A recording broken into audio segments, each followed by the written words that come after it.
Hello there. It is my very great privilege at this time to be able to present to you in a very few moments one of the outstanding motion pictures of this decade. A saga of such searing passion that it explodes from the screen like a slice of cake. This is the story they said was too uninteresting to be made. A stirring tale of heroism, of courage, and of selfless devotion in the service of the frozen vegetable trade. In this movie, you can see the primitive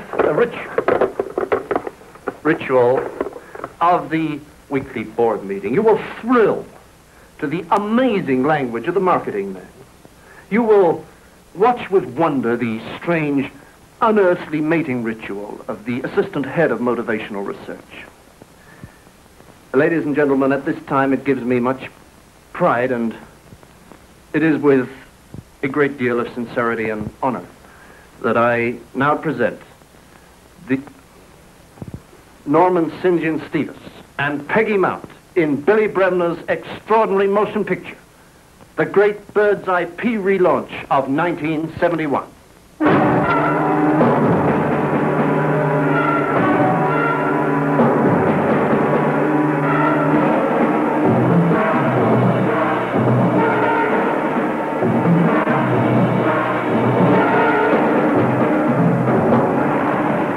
On the 19th of February 1893, the coastline of Scotland was whipped and savaged in one of the worst storms that the hardy, rugged folk of those climes had ever witnessed. The merciless sea and wind lashed the shore and its tiny dwellings for 9 unending days.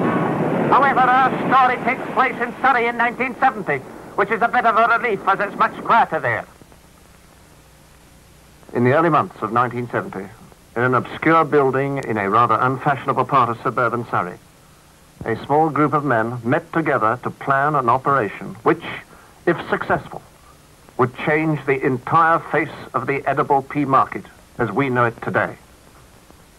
These desperate men, dedicated frozen pea other than their own, the notorious and strangely named Bird's Eye frozen peas, now gathered together at the Bird's Eye chief's bidding to plan the utter annihilation of all their erstwhile competitors. The atmosphere was tense and expectant. Bearing in mind always that other factors deteriorate to the continual thriving of this great organization. And I emphasize this, and I cannot stress this too strong. The changes, small changes perhaps, major changes, probably. But, Mr. Chairman, I would suggest great changes that we shall see in the forthcoming year. The responsibility for which, and indeed... Shut up! You're a great teacher. Gentlemen, we come to the next item on the agenda, the sales target for Bird's Eye pea sales in 1971. I think you've all read the relevant information to help guide us in making this difficult decision. So I now suggest that we fix the sales target in the customary way by drawing it out of a hat. 5%. The sales target for 1971 is a 5% increase over 1970. Oh, that simply means we have to hold our market share while the market itself increases. Play Bristol Rovers. Can we collect our fees now?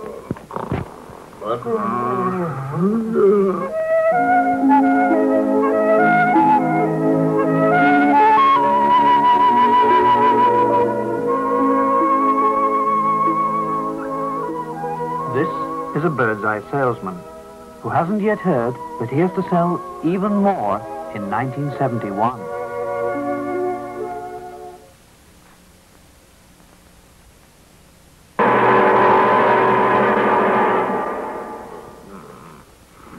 Well, that's it, gentlemen. We've done a good morning's work. Time for lunch, I think.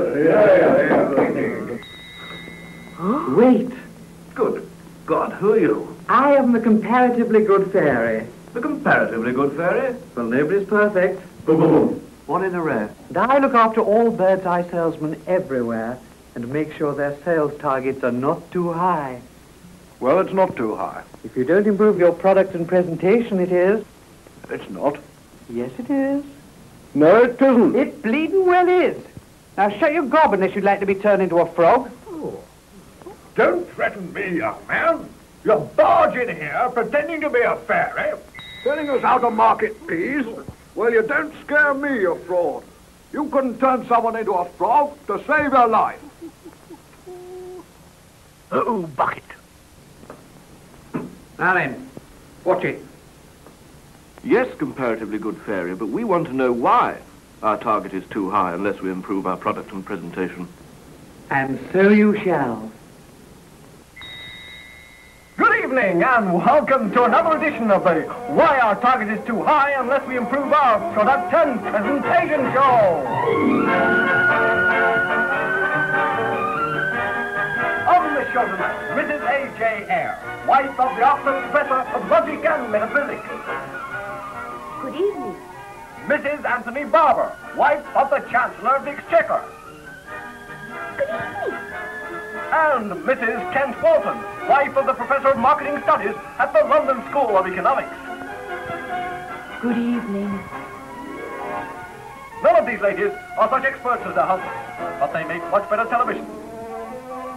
Is our target too high? Mrs. Eyre. Well, of course, first we must see how the frozen pea market has constantly grown, year by year.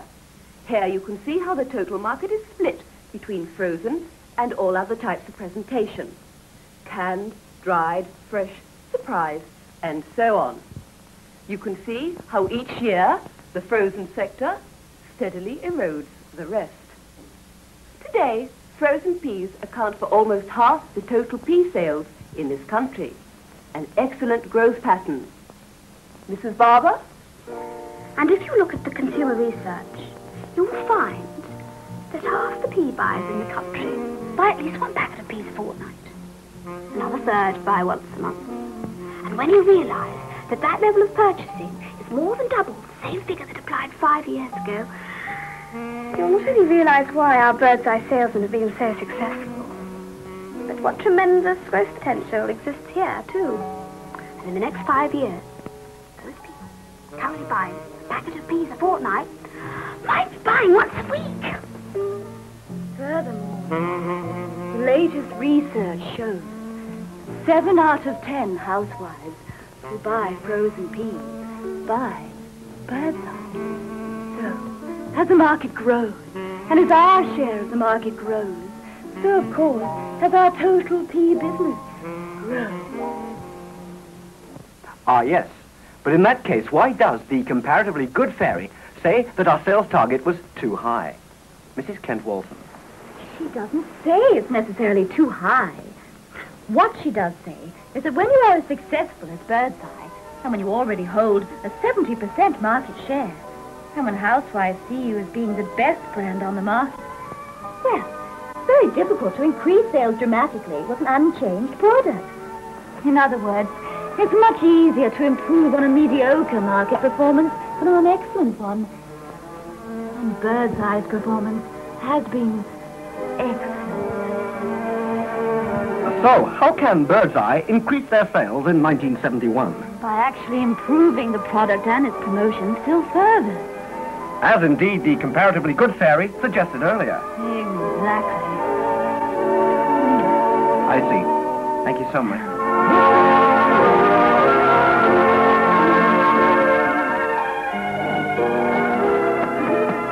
Improve the product? Improve a bird's eye frozen pea? Yes. Improve it. Yet how? For 'tis as perfect as ere this goodly earth produced.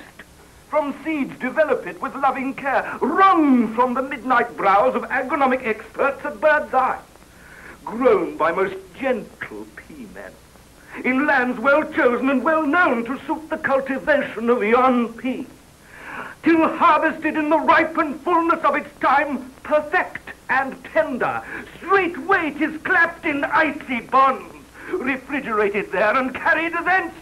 Behold, the miracle is moved. Arguing thus, how can you say to me it may be improved? Sorry, that's all you're getting. Oh, bloody fairies.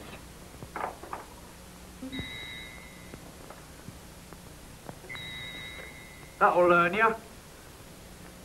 Oh, blimey. Improve our pea? But how? How? How?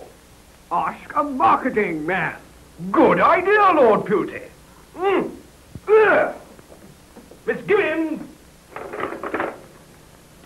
will you send in a marketing man and an interpreter, please?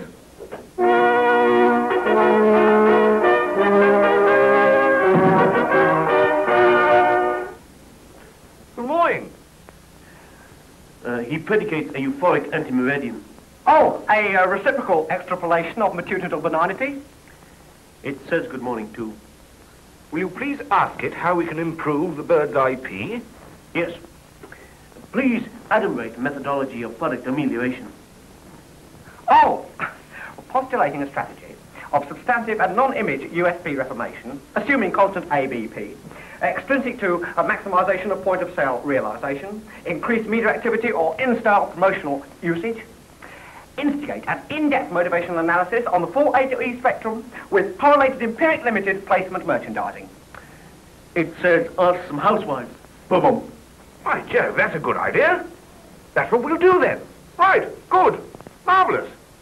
When your whole business depends upon pleasing the housewife and convincing her of your quality, and when your continued growth depends upon pleasing her and convincing her even more, then you ask her what she wants. And this is what Birdseye did. In March, they set up a major national inquiry to establish attitudes towards frozen peas. They asked housewives from all over the country, of different social groups, of different income groups, of different ages, of different family circumstances, and so on and so on and so on. And they asked each housewife why she liked peas.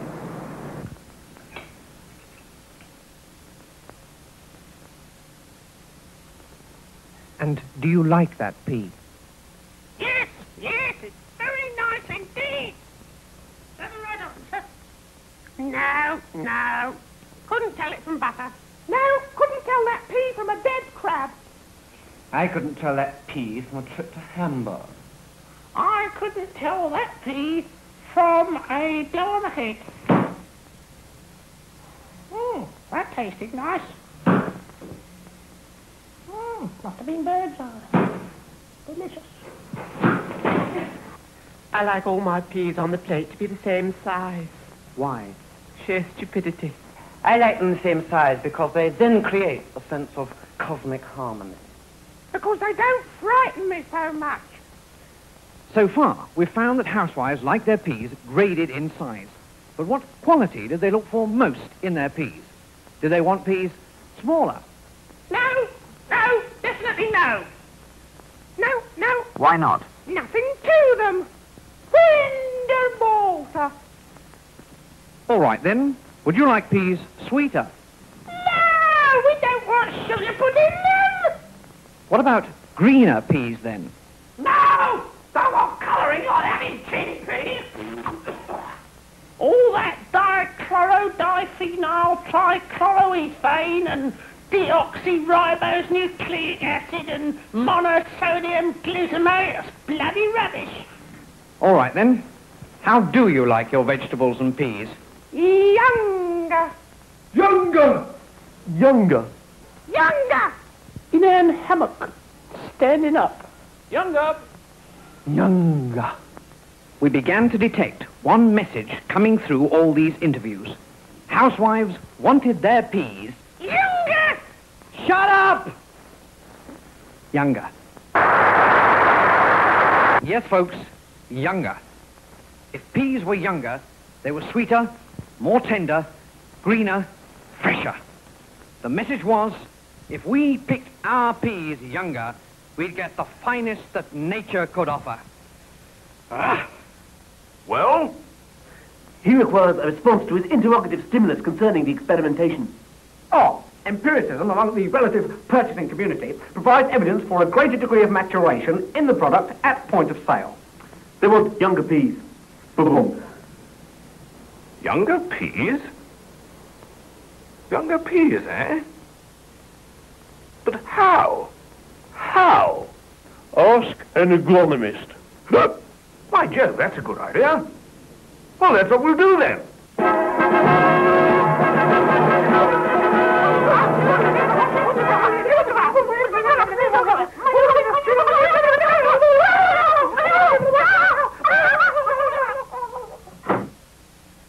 Can we produce even younger peas?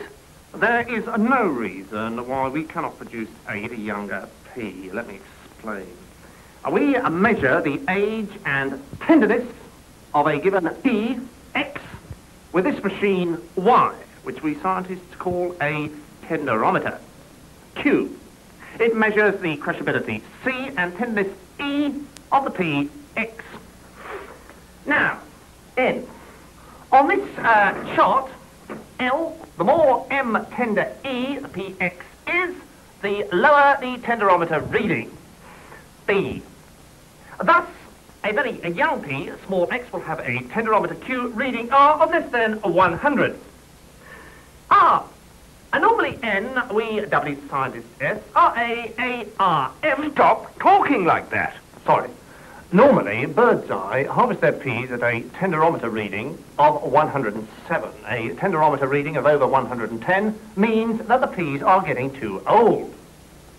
A tenderometer reading of over 120 means a conservative majority of over 60.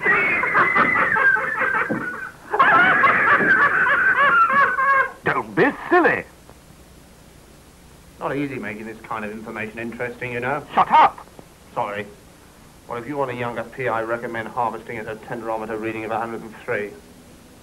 Let it be done. Yea, O master, for thy very word is our command. Yet hearken unto me, master. Hearken even unto the words I shall tell thee. For thou shalt need the right seed, that thou mayst harvest it at the right moment. Stop talking like that. Sorry. You'll need our special seed in the exact moment to pick it younger. Only trying to make it more interesting. And so the Birdseye boffins set to work to develop the seed for a pea that could be harvested sooner than any pea had been harvested before. All through the summer of '69, research was carried out at special Birdseye laboratories, here, here, and here.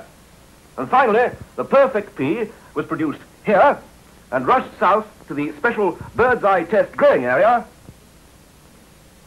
Yeah. Told them it wasn't big enough.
My imagination, but I think it tastes younger.